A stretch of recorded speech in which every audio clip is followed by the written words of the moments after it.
You're listening to the Coconut Avenue Radio and Podcast Network.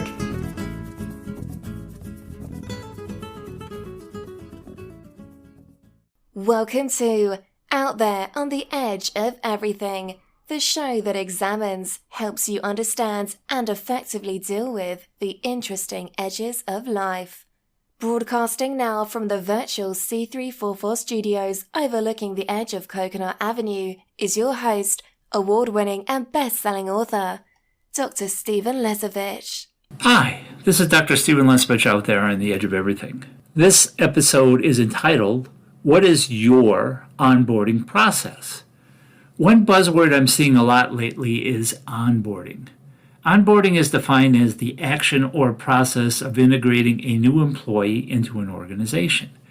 As an attorney and a business coach, that made me think about something. I wonder how onboarding has changed in corporate America since I experienced it myself.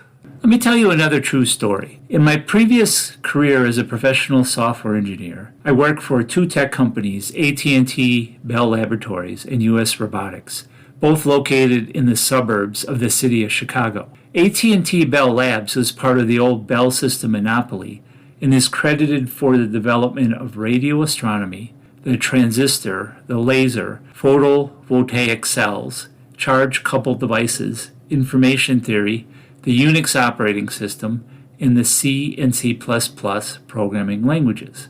US Robotics was a startup company that produced computer modems and related products.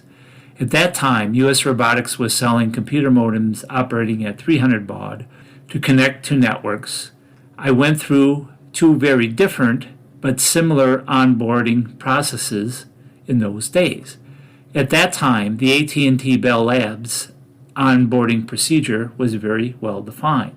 After I was offered and accepted employment at Bell Labs, I received a welcome letter with instructions on how to report for the first day of work, where to park, etc. I reported to HR and I filled out employment paperwork and had a photograph taken for my security badge. I met my mentor, who was a male employee in my new technical group. He showed me to my office, and my name was already on the door. And I was handed a leather AT&T notepad folder with my business card inserted. Now, on my blog post on slesovich.com, I have a picture of that actual leather folder I received during that onboarding procedure at AT&T Bell Labs in those days, as well as my original business card. My mentor showed me around the facilities, including where the cafeteria was, the bathrooms were, the research labs were, etc. He took me out to lunch personally on my first day. My department head, who managed a department of several hundred people, stopped by to personally say hello during my first day.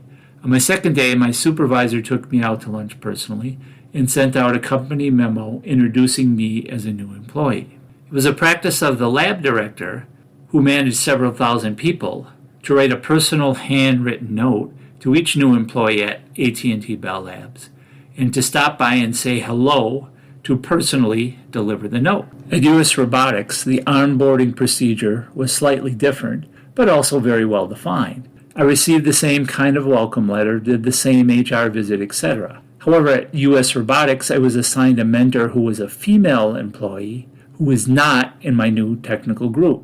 She was called a robo-buddy instead of a mentor. She showed me around the facilities, including where the cafeteria, bathrooms, computer lab, etc. were. I was shown to my office and my name was already on the door. On my desk were business cards in a glass coffee cup with my name printed on the cup. Now, on my blog post on slesovich.com, I have a picture of that coffee cup with my name on the back in my original business card. My robo-buddy took me out to lunch the first day. On my first day, I was also introduced to the founder and CEO of the company. He chatted with me for about 10 minutes just to get to know me personally a little better. On my second day, my supervisor took me out to lunch personally and sent out a company memo introducing me as a new employee. At US Robotics, my robo-buddy was not part of my new technical group. It was the philosophy of US Robotics at that time to assign a robo-buddy who was not part of the same technical group. So if any issues came up with a new employee, they could be addressed by someone who would analyze the situation from a more neutral point of view. After recalling my own onboarding experiences in corporate America, I did a little research because I was curious to find out if anything had changed with the onboarding process and procedures used in corporate America. I found an article on Indeed.com called Best Onboarding Practices. Now, on my blog post on slesvich.com, I have a link to that article. According to this article on Indeed.com, it does not seem like much has changed for the onboarding process in the past few decades in corporate America. However, for my own clients at my law firm and my business coaching practice, I know many companies are using new onboarding procedures. So what new things are now being included in the onboarding process for new employees? I experienced personal onboarding. Now digital onboarding is frequently being used. Many companies have moved to a digital onboarding process. This includes the use of online platforms for completing necessary employee paperwork, virtual tours of the office and facilities, digital handbooks, etc.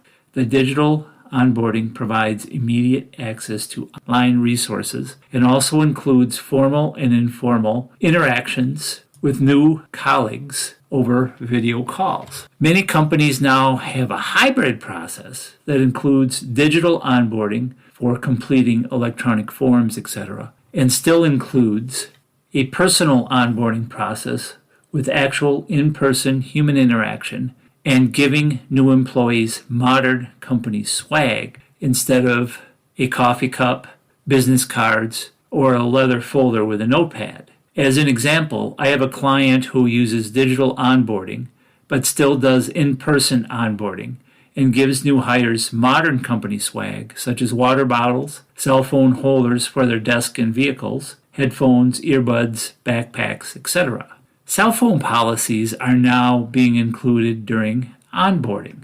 Many companies now include cell phone policies during the onboarding process, clearly outlining when and where personal cell phone use is permitted or prohibited. Such personal cell phone policies typically include guidelines on the use of personal cell phones around sensitive or confidential information for the company, including where photos can be taken on the company property, data security and IT security for the use of personal cell phones on company networks, the use of personal cell phones to answer calls and conduct personal business during the workday, etc., to minimize distractions and keep productivity high in the workplace. As an example, I have a client who is a medical doctor, and one of his cell phone policies provided during onboarding is to make new hires aware that all his medical staff place their cell phones in a basket in the break room each morning when they arrive at work. The medical staff is only allowed to use their cell phones at lunch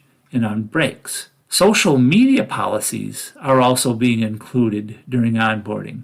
Many companies now include social media policies during the onboarding process.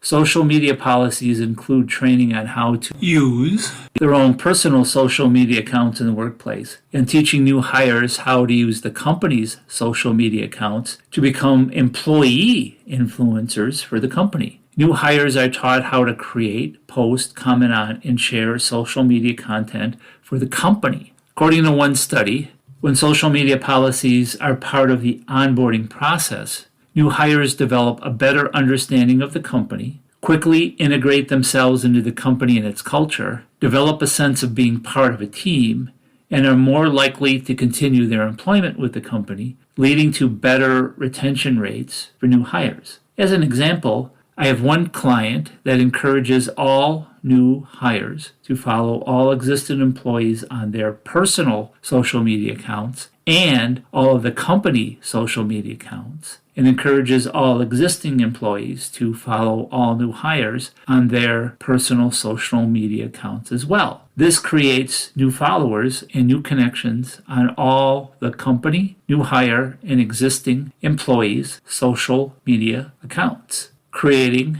new and valuable connections. Updating your onboarding process can help make a positive impact in your organization. On my blog post on slesvich.com, I have also included a number of links to other blog posts and podcasts I have done specifically related to improving your business practices. So if you're interested, please check those out. Till next time, I'm Dr. Stephen Lesovich, out there on the edge of everything. You have been listening to Out There on the Edge of Everything, the show that examines, helps you understand, and effectively deal with the interesting edges of life. For more information on your host, Dr. Stephen Lesovich, please visit slesovich.com.